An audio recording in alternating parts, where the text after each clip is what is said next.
Admiral Havelock has seen more corpses than all the rest put together. He has killed whales and men for profit and pleasure. He has the bloodlust. He tried to seize control of the military after the Empress. After the Empress, was murdered. Look at him. Admiral Havelock grows restless on land.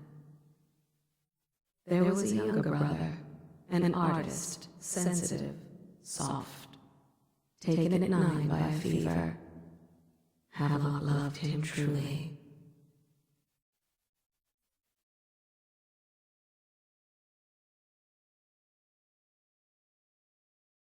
She is Calista Curnow. She has learned to defend herself in this treacherous city. She and her uncle, the last of the Curnow family. She dreams of freedom and the decks of whaling ships fast after the beasts of the sea. But alas, she is a woman. Such sadness.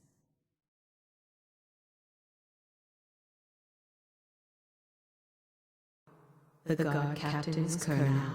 There was once a large family. Now it is only him and a niece, Calista. His first lover was a soldier from Tibia. He killed to keep the secret.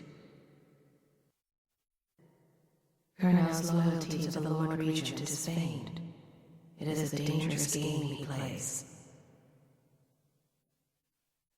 He is swept up in events too large for him to comprehend. His grandfather came from Circonus. They never let him forget it.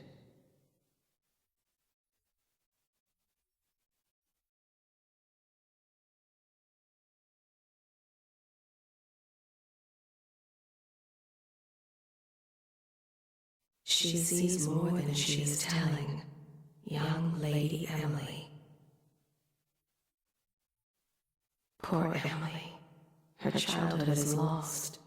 She has become a pawn in the games of men.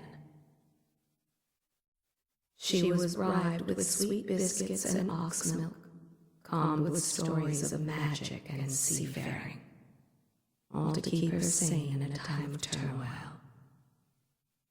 She hides her fears. She seeks someone to trust. She clings to her childhood things, but they bring her only brief comfort.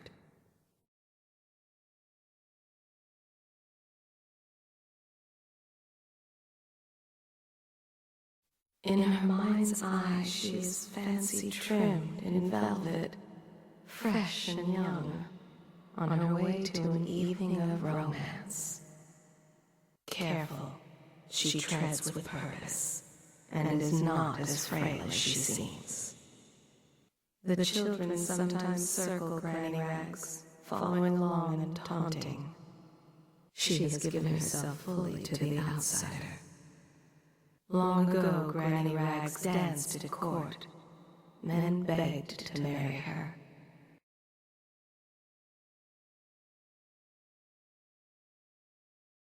He was in prison for 5 years, then changed his name to Griff. No one suspects. In troubled times, fortune often favors those such as he. Griff offers as close to a fair deal as one can find in the Isles. Yes, he knows who you are, but he will pretend he does not. An honest man? No, but his heart is not as black as some.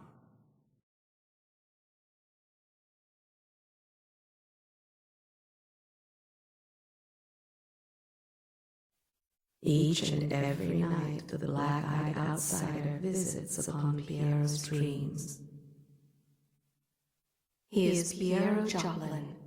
Even now he visualizes the next invention.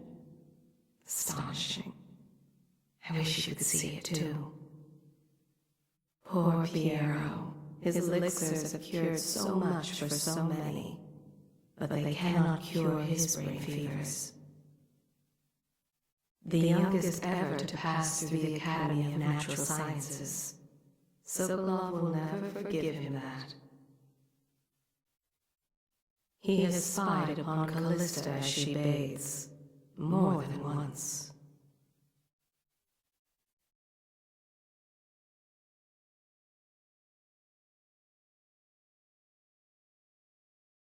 The boatman has a good heart and respects you.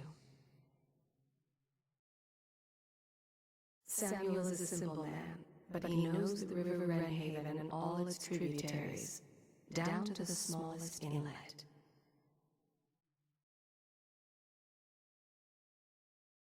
He has many scars, some from the phlegm of the river crusts, some from the nameless monsters of the deeper ocean. Samuel was once eager to hear Havelock's stories of the sea, but perhaps the Admiral is not what he expected. Samuel Beechworth went to sea to forget a hopeless love. He succeeded.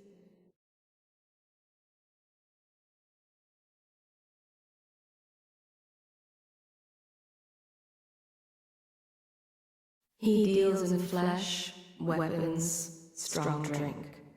They've always called him SlackJaw. He knows the streets of Dunwall, especially its dark alleys, as well as any man. If ever in doubt, which is often, he uses the knife. He and his thugs started in Trevor's Alley. Now his influence is felt over the entire island of Bristol. SlackJaw, whores raised him.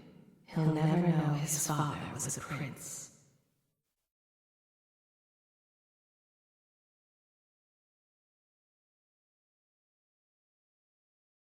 There are few brave enough to laugh in the outsider's face, but Teague Martin is one.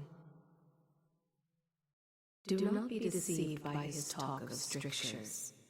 Martin's crimes weigh heavy on his spirit. He has been a soldier, a highway robber, and a man of faith. He wonders which is more powerful, the knife or the tongue. He always had his sights set on the Abbey's highest office.